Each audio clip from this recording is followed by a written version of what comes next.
மனிதர்களுக்கு அல்ல, இறைவன் மீது அச்சம் கொண்டவர்களாக வாழ வேண்டும் என்ற ஒரு சிந்தனையிலே நாம் சிந்தித்து பார்ப்பதற்கு நாம் அழைக்கப்பட்டிருக்கின்றோம்.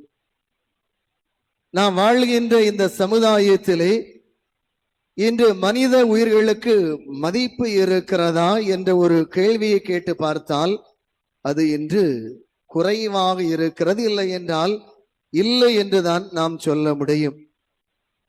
படைப்பின் சிகரமாக மனிதர்கள் படைக்கப்பட்டார்கள். ஆயினும் இந்த மனிதர்களுக்கு அந்த மதிப்பு இன்று இல்லை. இந்த உயிரினங்களுக்கு கொடுக்கப்படுகின்ற இந்த மதிப்பு இன்று மனிதர்களுக்கு கொடுக்கப்படவில்லை. இன்று மனிதர்கள் பாதிக்கப்பட்டார்கள் என்றால் அதற்கு குரல் கொடுப்பதற்கு முன்வருகின்ற மனிதர்களை விட உயிரினங்கள் பாதிக்கப்படுகின்ற பொழுது ஏராளமான அமைப்புகள் முன்வருகின்றன. அங்கே வழக்குகள் தொடரப்படுவதை நாம் பார்க்கின்றோம். எனவே மனித உயிர்கள் படுகின்ற பாடுகளை நாம் பார்க்கிறோம். இன்று பல இடங்களிலே போர்கள் நடந்து கொண்டு இருக்கின்றன. பல இடங்களிலே வன்முறைகள் நடந்து கொண்டு இருக்கின்றன. ஒவ்வொரு நாளும் நாம் விடியற் காலையிலே நாம் செய்தித்தாள்களை அல்லது தொலைக்காட்சிகளை நாம் பார்க்கின்ற பொழுது ஏராளமான நிகழ்வுகள் மனித உயிர்களுக்கு எதிராக நடந்து கொண்டிருப்பதை நாம் பார்க்கிறோம். இன்றைய முதல் வாசகத்திலே அங்கே முதல் வாக்கியம் சொல்லப்படுகிறது, சுற்றிலும் ஒரே திகில் என்று சொல்லப்படுகிறது. இந்த ஒரு வாக்கியம் எதையெல்லாம் சுட்டி காட்டுகின்றது? அதாவது மனிதனுடைய வாழ்க்கையிலே ஏராளமான காரியங்கள் இன்று நமக்கு அவை திகிலாக இருந்து கொண்டிருப்பதை நாம் பார்க்கின்றோம். அதாவது மனிதர்கள் இன்று கடன் சுமையால் அவர்கள் தள்ளாடி கொண்டிருக்கின்றார்கள். மனிதர்கள் இன்று வேலையில்லா திண்டாட்டத்திலே அவர்கள் திணறிக் கொண்டு இருக்கின்றார்கள். தொழிலே பிரச்சனையாக இருந்து கொண்டிருக்கிறார்கள். நம்முடைய சுனாமி போல் நம்முடைய குடும்பங்களிலே ஏராளமான குடும்ப பிரச்சனைகள் வந்து கொண்டு இருக்கின்றன. ஏராளமான நெருக்கடிகள் வந்து கொண்டு இருக்கின்றன. துன்பங்கள், வேதனைகள் என்று நம்முடைய குடும்பங்களிலே ஏராளமான பிரச்சனை. இது ஒரு புறம் இருக்க, புரிந்து கொள்ளப்படாமை, பழி வாங்குதல் என்ற எண்ணம், இவையெல்லாம் நம்முடைய குடும்பங்களிலே ஒவ்வொரு நாளும் நாம் சந்திக்கின்ற ஒரு பிரச்சனைகள். எனவே தான் சுற்றிலும் ஒரே திகில் என்ற அந்த ஒரு வார்த்தையுடைய அந்த பொருளாக இருக்கு. இன்னும் ஏராளமான பிரச்சனைகள் நம்முடைய வாழ்க்கையை சூழ்ந்து கொண்டிருக்கின்றன. அது ஒவ்வொருடைய வாழ்க்கையிலும் அது வித்தியாசமான பிரச்சனைகளாக இருக்கலாம். இதனுடைய பின்னணியில இன்றைய இந்த இறை வார்த்தைகள் நமக்கு எதை சொல்லுகின்றன? நம்பிக்கையை சொல்கிறது. நீங்கள் அஞ்ச வேண்டாம் என்று சொல்கிறது. மனிதர்களுக்கு நீங்கள் அஞ்ச வேண்டாம், கடவுளுக்கு நீங்கள் அஞ்சுங்கள். இன்றைய முதல் வாசகம் நமக்கு சொல்லுகிறது, இறைவன் மீது நீங்கள் நம்பிக்கை வையுங்கள். இறைவன் மீது நீங்கள் நம்பிக்கை கொள்ளுங்கள், உங்களுக்கு துன்பம் வரும். இன்றைய முதல் வாசகத்திலே பார்க்கிறோம், எரேமியா இறைவாக்கினருக்கு ஏராளமான துன்பங்கள் வருகிறது, நெருக்கடிகள். அவருடைய நண்பர்கள் வழியாக அவர் யாருக்கு அந்த நற்செய்தியை இறைவார்த்தையை போதித்தாரோ அந்த மக்கள் வழியாக ஏராளமான துன்பங்கள். ஆனால் அவர் நம்பிக்கையில் நிலைத்து நிற்பதை நாம் பார்க்கிறோம். அதற்கான அவர் இந்த விலையையும் அவர் பெற்றுக்கொண்டார். நமக்கு தெரியும், கிமு 650 680 அந்த இடைப்பட்ட வெளியில்தான் இந்த எரேமியா இறைவாக்கினர் அங்கே அவர் இறைவாக்கு உரைக்கின்றார். யூதாவிலே எருசலேமை தலைநகராக கொண்ட அந்த பகுதியிலே அவர் இறைவாக்கு உரைக்கின்றார். அவரை யாரையும் அவர் என்ன செய்யவில்லை, அவர் அசட்டை செய்யவில்லை. அது அரசனாக இருந்தாலும் சரி, சாதாரண மனிதர்களாக இருந்தாலும் சரி, அரசனையும் பார்த்து அவர் தவறை சுட்டி காட்டுகின்றார். அவர் யாருக்கும் சாதகமாக பேசவில்லை. இது அநீதி, இது தவறு என்று அவர் அங்கே தைரியமாக அவர் சொல்லுகின்றார். யாரையும் அவர் நம்ப முடியவில்லை. கடைசியிலே அவர் சொல்லுகின்றார், யாரையும் நம்ப முடியவில்லை, என்னுடைய நண்பர்களை நம்ப முடியவில்லை, என்னோடு வாழுகின்ற என்னுடைய உறவினர்களை நம்ப முடியவில்லை. உறவையும் நண்பர்களையும் அவர் நம்ப முடியாத சூழ்நிலையிலே இருக்கின்றார்.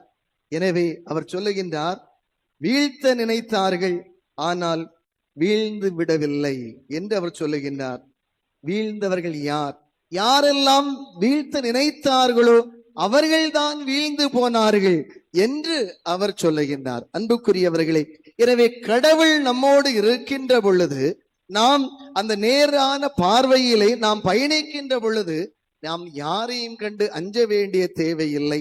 ஏனென்றால் இறைவன் நம்மோடு இருக்கின்றார் என்ற ஒரு நம்பிக்கையை, அந்த அச்சத்தை நீக்கியவர்களாக நாம் பயணிக்க வேண்டும் என்பதைத்தான் இன்றைய முதல் வாசகத்திலே அந்த இறைவாக்கினர் வழியாக நமக்கு சொல்லப்படுகிறது. இந்த இரண்டாம் வாசகத்திலே அங்கே துன்பம் எதிர்கொள்ளுகின்ற அந்த உரோமையருக்கு எழுதிய அந்த கடிதத்திலே அவர் சொல்லுகின்றார், இறைமகன் இயேசுவுக்கு இல்லாத துன்பங்களா? அடுக்கடுக்கான துன்பங்கள் இயேசுவுக்கு வந்தது. ஆனால் அவர் எதையும் பற்றி கலங்கவில்லை. எனவே அதே போல நீங்களும் பயப்பட வேண்டாம், துணிவோடு இருங்கள், எல்லாவற்றையும் நீங்கள் துணிவோடு எதிர்கொள்ளுங்கள் என்று எதிர்கொண்டு இறைவனுக்கு சான்று பகருங்கள் என்று தூய பவுல் அங்கே எழுதுகின்றார். நீங்கள் இறைமகன் இயேசுவை உங்களுடைய மனக்கண் முன்னால் நீங்கள் வைத்துக் கொள்ளுங்கள் என்று சொல்லுகின்றார். அன்புக்குரியவர்களே, எனவே நாமும் இறைமகன் இயேசுவினுடைய அடிச்சுவட்டிலே பயணித்துக் கொண்டிருக்கின்ற நாமும் அவரை போல, அவரை விட எந்த துன்பம் நமக்கு வரப்போவதில்லை, எனவே அவரை போல வாழ வேண்டும். மூன்றாவது, இந்த நற்செய்தி வாசகத்திலே சீடரை பார்த்து அஞ்சாதீர்கள், நீங்கள் நம்பிக்கை இழந்து விடாதீர்கள் என்று சொல்லுகின்றார். அதிலே 3 காரியங்கள் நமக்கு சொல்லப்படுகிறது. ஏன் பயப்படக்கூடாது என்று 3 காரியங்கள் நமக்கு இந்த நற்செய்தி வாசகத்திலே சொல்லப்படுகிறது. ஏன் பயப்படக்கூடாது? முதலிலே, 1, எதிரிகளால் உங்களை வெல்ல முடியாது, எனவே நீங்கள் பயப்பட வேண்டாம். அதாவது தீய தவறான திட்டங்களை வெளிப்படுத்தி முறியடிக்கும் கடவுள் நம்மோடு இருக்கிறார். அதாவது கடவுள் உங்களோடு இருக்கிறார். எனவே யாராலும் தவறான தீய திட்டங்களை வைத்து உங்களை வெல்ல முடியாது. அதற்கு அழகான ஒரு வார்த்தை சொல்லப்பட்டிருக்கிறது, வெளிப்படாதவாறு மூடப்பட்டிருப்பது ஒன்றுமில்லை.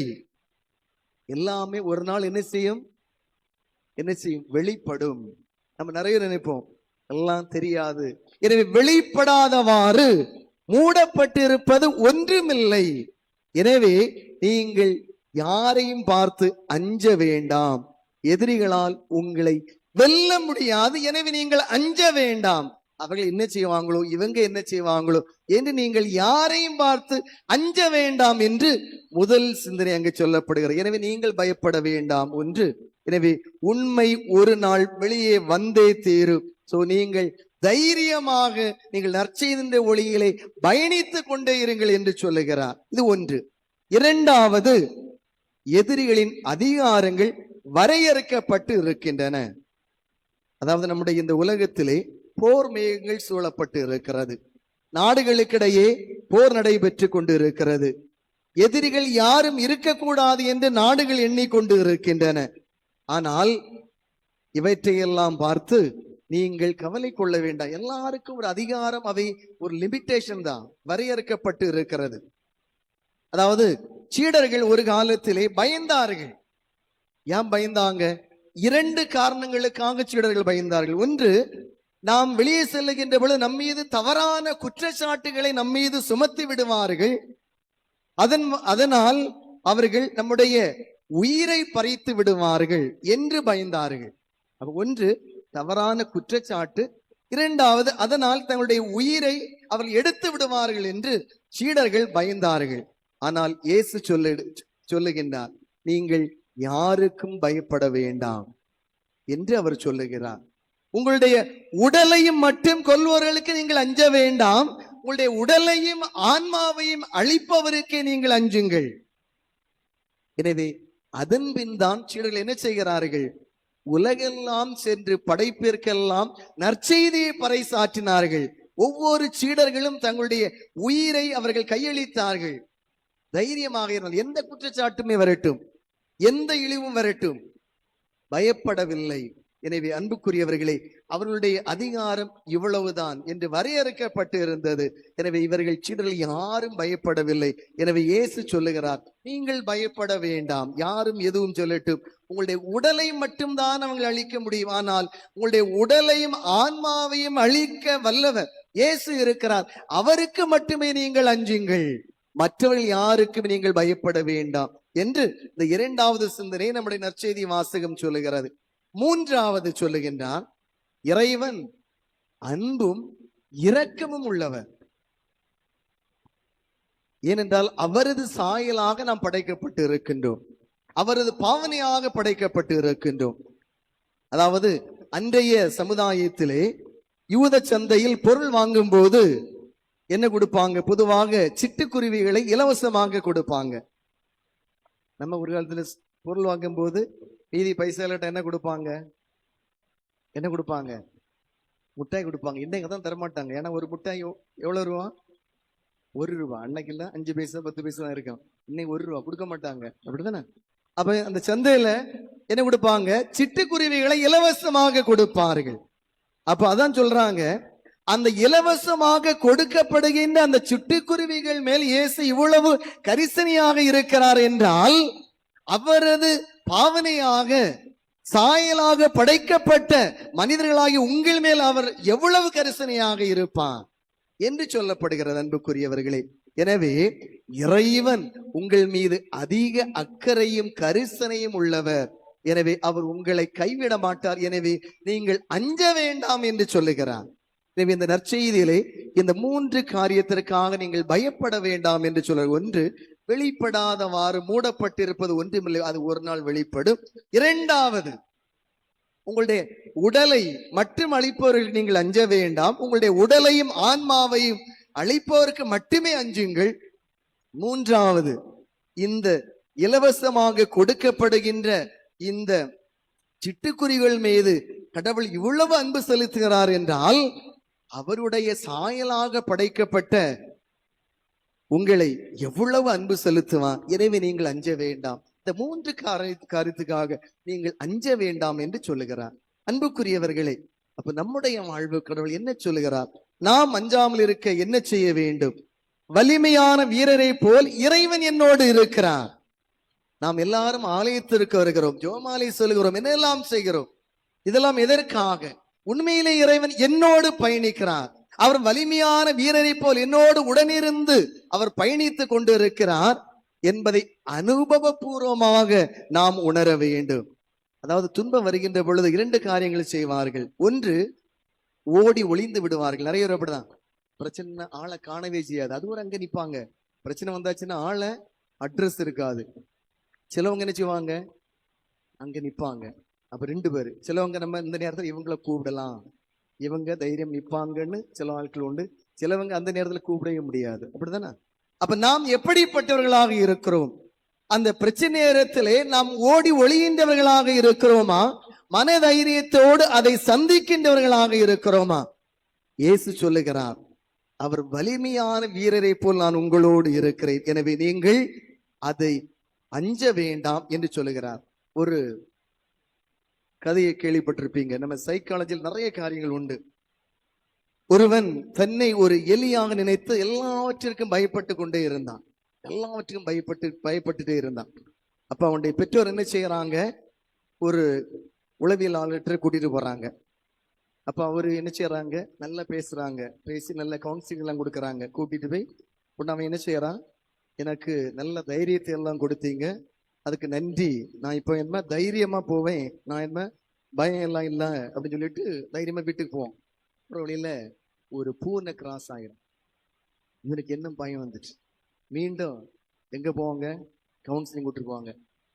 நீங்க எனக்கு நல்ல தைரியம் ஊட்டினீங்க, நான் எலி இல்லைன்னு உங்களுக்கு எனக்கு எங்க வீட்டுக்காரங்களாம் தெரியும், ஆனா அந்த பூனைக்கு தெரியாது. பாத்தீங்களா?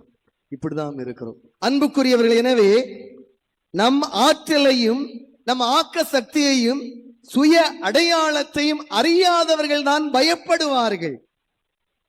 எனவே நாம் என்ன செய்ய வேண்டும்? கடவுள் நமக்கு ஆற்றலை தந்திருக்கின்றார், சக்தியை தந்திருக்கின்றார், நமக்கு நல்ல அடையாளத்தை தந்திருக்கிறார். அதை நாம் உணர்ந்தவர்கள் யாரும் அஞ்ச மாட்டார்கள். எனவே நாம் என்னுடைய அடையாளத்தை, என்னுடைய ஆற்றலை, என்னுடைய சக்தியை நான் அறிந்திருக்கிறேன் என்றால் நாம் அஞ்ச மாட்டோம். என்றால் கடவுள் நமக்கு எல்லாவற்றையும் தந்து அவர் என்னோடு உடன் பயணித்துக் கொண்டிருக்கிறார். எனவே இந்த சமூகத்திலே நாம் நல்ல காரியங்கள் செய்வதற்கு, நல்ல செயல்பாடுகளை செய்வதற்கு, நல்லவற்றிற்கு குரல் கொடுப்பதற்கு நாம் அஞ்ச வேண்டிய தேவையில்லை. இறைவன் நம்மோடு இருக்கிறார். எனவே ஆக்கப்பூர்வமான செயல்களை இந்த சமுதாயத்திலே நாம் செய்வோம், துணிச்சலோடு பயணிப்போம். அதற்கான வரத்தை இந்த திருப்பலியிலே தொடர்ந்து மன்றாடுவோம். ஆமென்.